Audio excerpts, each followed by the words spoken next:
যে বাড়িতে মা আছে, মায়ের কাছে গিয়া কয়, মা গো,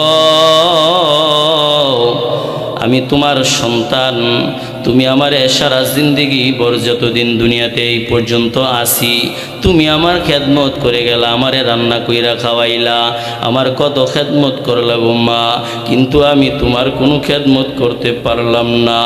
ও মা,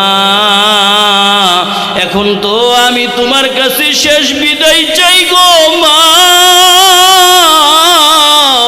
আমি এখন চলে যাচ্ছি, আর বুঝি তোমার সাথে দেখা হবে না। ও মা, তুমি আমার জন্য দোয়া করে দাও। কয়, কি হয়েছে রে বাবা?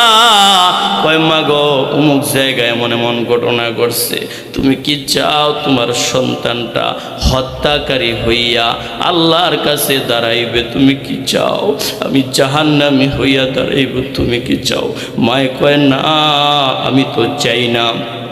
ও মা, তুমি কি চাও যে আমি নেক হইয়া আল্লাহর দরবারে দাঁড়াই? কয়, হ্যাঁ। তাহলে মা গো, তুমি আমারে বিদায় দাও, আমি আজকে তোমার থেকে বিদায় নিয়ে আমি চলে যাই।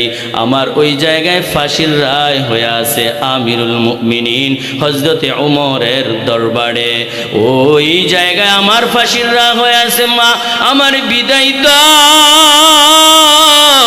মা বিদায় দিয়া দিলেন, যা সন্তান। সন্তান কয়, মা, কাল হাসুরের ময়দানে দেখা হবে গো মা। আল্লাহু আকবার। ও মা, আমারে বিদায় দাও। মা বিদায় দিয়া দিলেন।